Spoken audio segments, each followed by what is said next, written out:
This is the Uptick Newswire Stock Day podcast, sponsored by InvestorsHangout.com. Subscribe to us on iTunes, Google Play, and YouTube to stay up to date on penny stock news and interviews, public information on OTC, pink sheets, and microcap stocks from around the world, with your host, Everett Jolly. On today's show, I'm bringing you back a returning guest, and I'm super excited to have him back on the show because I believe we're getting them at the very early stage of the curve line. Their stock is grossly undervalued. We're talking no other than FNHI Holdings International. They were on the show about 6 months ago, December the 19th, 2017. They trade on the OTCQB under the ticker symbol FNHI. And with us today to bring us up to speed about his company is the president and CEO, Stephen Rossi. Stephen, welcome back to the show. Thanks for having me, Everett. Give my listeners, because this has been 6 months, give them a little bit about statement about your company and what you guys do, and then I want to get into some Q&A. For sure. So just to refresh, FNHI Holdings International is a holding company, or the parent company, that finds high growth, high revenue opportunity companies. Right now, our main investment, our exclusive investment, is the subsidiary Worksport. So FNHI Holdings is directed towards finding companies that are going to be profitable and that are going to have explosive revenues, and just ahead of that curve. So these kinds of businesses that are just starting off, there's proof of concept, there's a huge market, all the story plays out, and we can monetize it immediately. So that's franchise, and that's the MO. It's a pure pure capitalist company that we're focused on earnings, revenues. Worksport, the subsidiary, is exactly that. It's a innovative producer of truck bed covers. So the number one sold item out there, number one sold truck or vehicle out there are light trucks, pickup trucks, Fords, Dodge, GMs, and they're dominating the market. And the number one most popular go-to accessory or must-have for that truck is a tonneau covering. That's exactly what Worksport is. It's a huge market. It's been full of huge mergers and acquisitions over $100 million from competitors that we've had previously, and it leaves Worksport in a very advantageous, very enviable position of being one of the very few exclusive, independently owned producers, designers, inventors, and manufacturers, ultimate manufacturers of these huge selling covers, and these covers sell in thousands per day. I think it's $7 million of tonneau covers are sold just in the aftermarket every day. So that is the parent, FNHI. It's all about revenues and earnings, and Worksport's all about designing, inventing, getting those revenues, getting those earnings in the truck space, what we do well. You and I have gotten to know each other over the last couple of years, and I think I know a little bit about your integrity and everything. I know that you're looking out for your shareholders. You're not want to do any toxic debt like the rest of the OTC on there. But what is really important to you? What's really important to me is it's about ethics, it's about revenue, it's about sustainable growth. And these are all key phrases. They're all catchphrases. They may not mean a lot, but what they mean to me is ethics are the business ethics of not selling two different people, for example. So we have two clients where you are in Arizona, for example, and they're right down the street from each other. It is unethical to go to one and then go to the other. It's ethical to go to one and build your partnership, and should that partnership dissolve over years that are mutually amicable and they close up or whatever, then you go back. That's the ethics of business, doing things right as opposed to doing things kind of the backwards way or the hidden way. And that applies also to FNHI. It's not taking toxic debt. It's not growing out with convertible debentures and derivative liabilities. It's not misguiding shareholders. It's not, promising or alluding to one thing or the other. That's what ethics are. Sustainable growth to me really and truly means something that's going to be there quarter after quarter, year after year. So if you see us with a $500,000 revenue quarter, you're going to see us with $500,000 or $600,000 next year or next quarter and the quarter after and the quarter after. We don't want to be the company that has a peak and then a valley where, we have a $1 million a year and investors, start coming in and everyone's super excited about it. And then all of a sudden, it plateaus. That is not fair. What we want to do is we want to make sure we get there ethically and we sustain it at a reasonable growth rate so that we can work for, again, revenues and then ultimately earnings. And earnings are the most important part. That's what business is all about. Well, let's talk about that. What are some of your goals, and by when? Oh man, we have such a full plate for the rest of this year. Outside of FNHI and getting the QB status and the CSC listing and raising a bit of capital, the goals for the company, the targets are to build out. We have 3 different types of programs. Number one is we're all business to business. We do not at this point believe in business to consumer. So we're not, can't find us online, buy us direct. We go through distribution. We have some very, very high level distribution accounts, into the 9 and 10 figure. We have Fortune 500 accounts as well that we're working to build out and evolve with. But the short-term goals are, let's build out our private label and OEM manufacturing division, and then we have our business to business. So to branch that off, Worksport designs, invents, and patents amazing products. And that's the Alpha that we talked about in the past and people could find online, and the Alpha Helios, which is the most inventive featured truck bed system that produces 3, 4, 500 watts of electrical current that'll power a lithium ion pack in the bed of your truck. It'll give you on and off grid power if you're a contractor, outdoorsman. I mean, this is the innovation. This is the exclusive excitement in the market. And that'll be a Worksport brand. So everything that Worksport comes out with as a business-to-business product will be branded as an amazingly innovative product. And the Helios that we came out with 2 years ago is literally us just stretching before the race. That is the tip of the iceberg. We have so much innovation in our back pocket that we're trying to get out there that, the show has yet to start.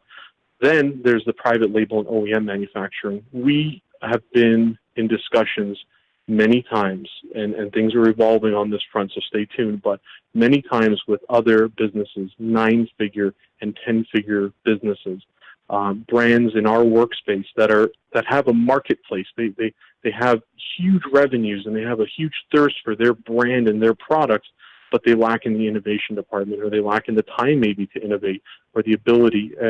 Worksport, we can navigate patents. We can build out a palette. We have been building out our patent portfolio and trademark portfolio.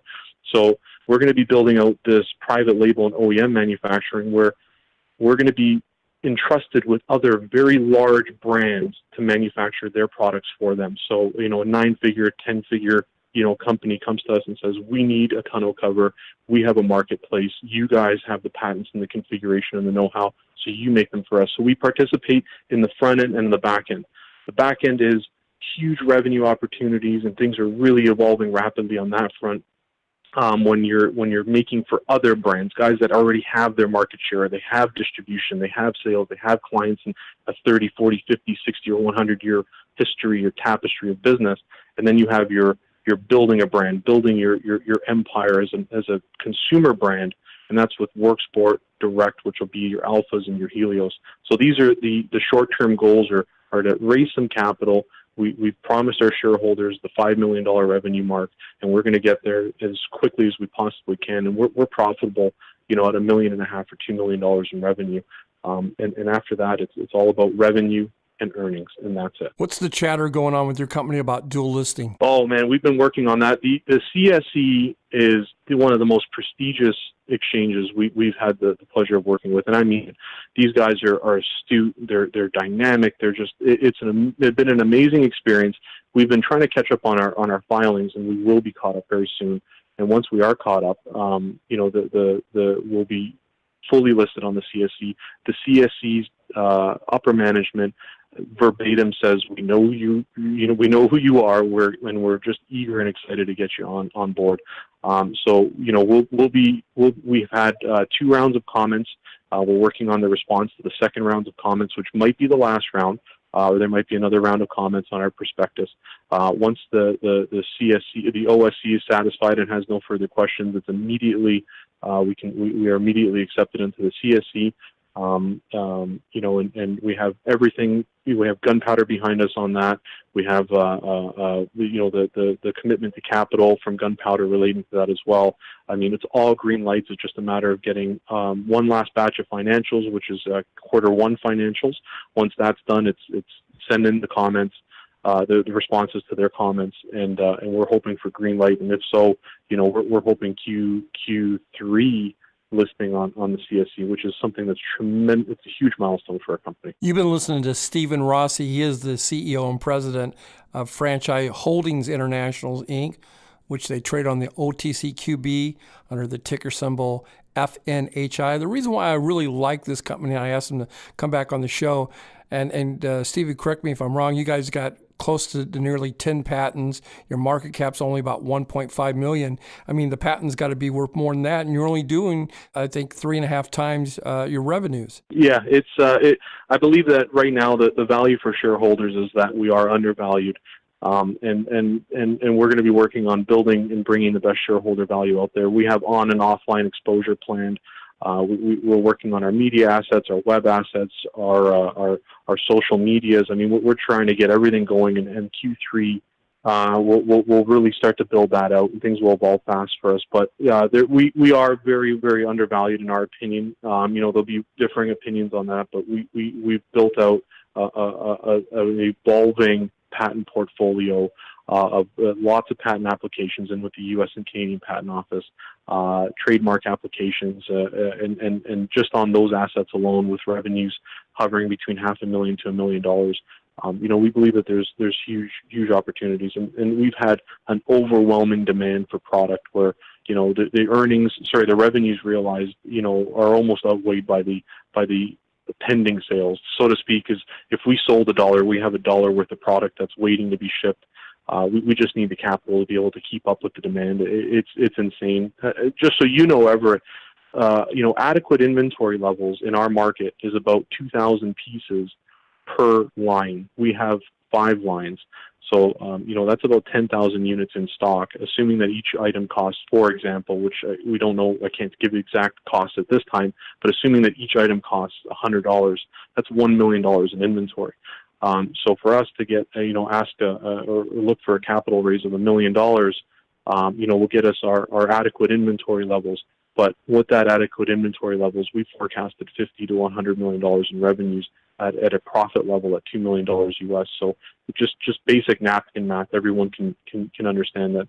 We've really only just started, and you're right. We're just at the bend of the curve, and once we catapult around, we built an amazing foundation that when we raise some capital and we get moving, with inventory, things will evolve very rapidly, and those shareholders that participate at this level should be quite happy, because I believe we are very undervalued. Well, share your roadmap with us. How are you going to reach your goal? Well, CSE listing and the OTCQB listing, with being fully current, will get us to a point where we believe we'll be able to raise capital. The capital we're going to be looking to raise is going to be non-dilutive, non-convertible, non-toxic, non-derivative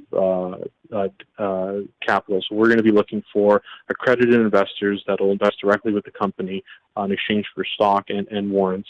And with that growth capital, we can start building out our inventory, building out our business-to-business models, which would be the Alpha, the Helios, and the Worksport brand, and then also the other products that will be selling through private label and OEM sales. Once we can stock our warehouses, of which we have 3, we have Toronto, Ontario, we have Pennsylvania, and we have California warehouse that are all sitting. The Pennsylvania warehouse is utilized. The California warehouse will be opened once we have the inventory for it. We have the logistics network. We have supply chain solutions in place. So once the inventory is under control and we have enough to be able to feed the machine, the revenues will follow. We've proven that out over the past 5 years with millions of dollars in sales. Well, we're running out of time today. I want to thank you for coming on the show. I want my listeners to take a look at FNHI Holdings International. They trade on the OTCQB under the ticker symbol FNHI. Stephen, thanks for coming on the show. Please come back in 40 or 50 days and give us an update. I will, for sure. Thank you very much, Everett. Talk to you soon.